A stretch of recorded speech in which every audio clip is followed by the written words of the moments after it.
So do you want to know some skincare tips for us Black women over 40? Let's talk about it. Ladies, here we are. We are talking about how to age graceful and look radiant as a Black woman over 40. Okay? We got to take care of our skin. Yes, we do age good, might I say, might I add. But we still got to take care of our skin, and we have to do it very mindful and demure. No, I fell into that one. No, but we have to take care of our skin. You know, definitely, we can't stop the signs of aging and things like that, but we can definitely slow it down. And even if we do age, we can definitely, just kind of care for it and nurture it and kind of smooth it out. That's just like having dry skin. We know we may not can cure it, but we can, drink some water, we can moisturize it, we can lock things in, we can seal, and we can make the skin feel softer and be softer than what it was, if that makes any sense. So, because sometimes dry skin, I have dry skin, so that's why I'm mentioning that, because I know for me, I have my moments where my skin is doing great, and in some moments it's just doing its own thing, and I have to pull out my tricks and tips, which I'm going to share with you, on how to keep your skin looking nice. Now if you know you have oily skin, combination skin, dry skin like myself, do what's best for you, but these are some things that I like to do and I want to share with you, and you can kind of use and take away what you don't need. Okay, so the foundation of skincare basics. Okay, let's talk about it. Now, I'm not an esthetician by any means. I'm just providing some things that I may have learned throughout the years from going to um, counters at department stores, or if it's at Sephora, Ulta, or just being in my own skincare world, finding out what works well for myself, things like that. So, and you do the same for yourself as well. And you can always interpret it and put it for whatever your skin type is. Disclaimer. So hydration is key. Drinking water, staying hydrated. That's like the main thing. The main base is keeping yourself hydrated. And even if you do have oily skin, being hydrated is a must as well. And also using a moisturizer, because even though you may be oily, you should still use a moisturizer. But that's later on down the line.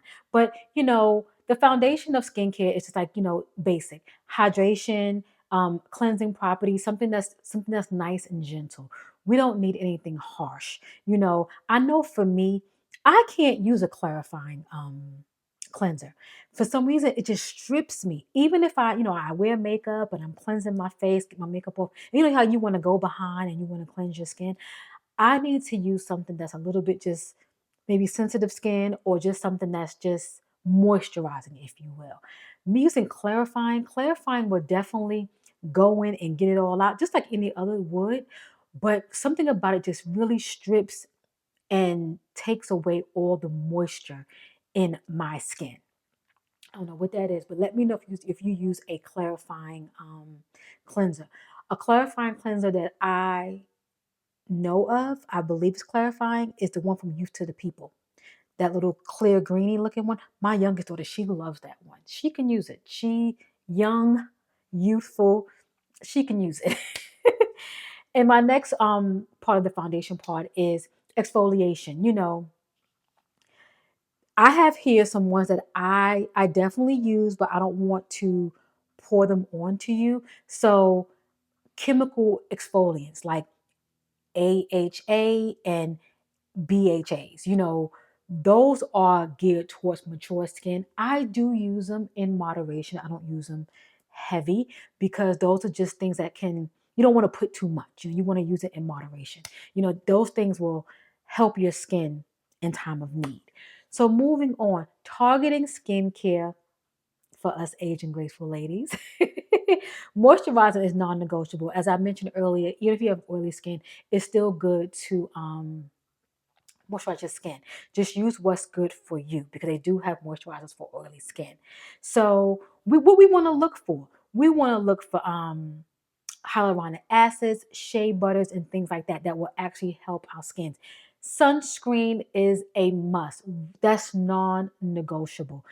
I think maybe an SPF 30, 25, around that range. I wouldn't go too much higher than that on face wise. Body, depending on where you are. I know for me, I kind of stay around the 40-ish because, if you like near the equator and whatnot, you want to kind of protect yourself. Mexico and things like that, you know. So, but sunscreen is definitely non-negotiable. That is something that we have to use daily. I try to incorporate that in my skincare when I'm doing my morning skincare. I know I'm going out. I do. If I'm home, I'm working from home, I'm not going anywhere. I won't put any on. I'm just being honest with you. If I know I'm going to go out for that day, I will put on something nice and light. I have an e.l.f. one. I have a Murad one. So I have high and low when it comes to SPFs. And last but not least, for skincare here, for the aging part, retinol and vitamin C. Those two things I use. Vitamin C during the day, retinol at night, because you cannot go out in the sunlight with retinol. Those things help, boost collagen, fade dark spots, and just keep the skin firm, i.e., the retinol. We want to use those things to keep the skin nice and supple, in addition to drinking that good water, okay?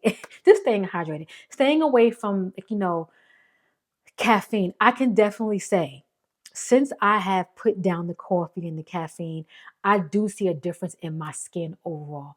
Caffeine will dry you out. It will dry you out. But again, when we like what we like, we like what we like, and we make do. We put on a little extra lotion or a little extra cream.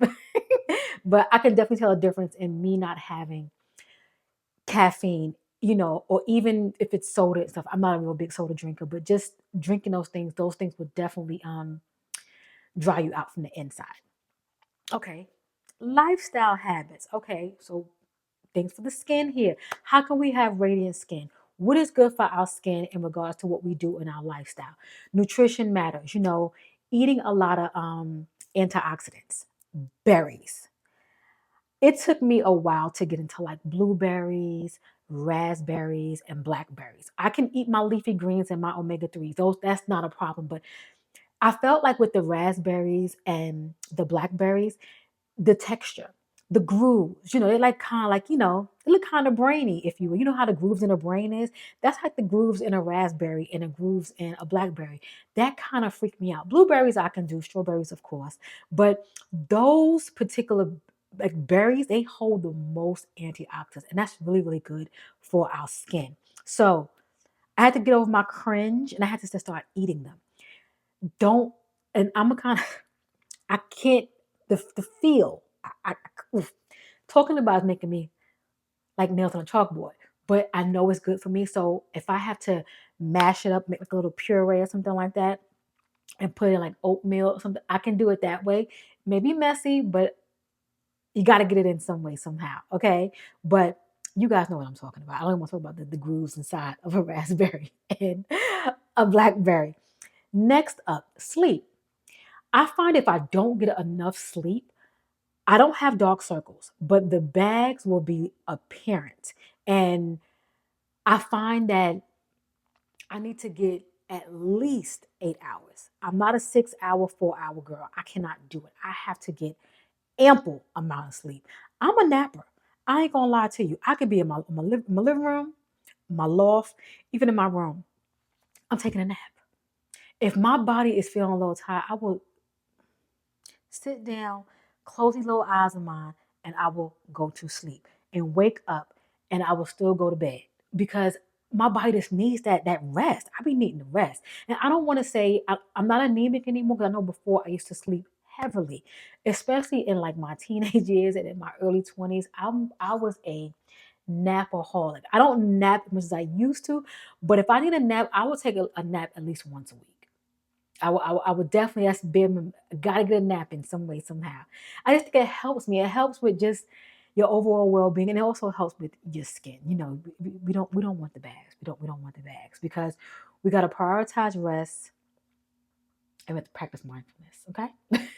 Next up is facials, massages, and self-care. We need that for good circulations in the skin. So we want to make sure not just our skin on our body, but our skin on our faces. We're talking about, the skincare and whatnot. We focus on the face, but we want to talk about overall body as well. Having good circulation in your skin will definitely help show radiance in your skin. Massages, mask.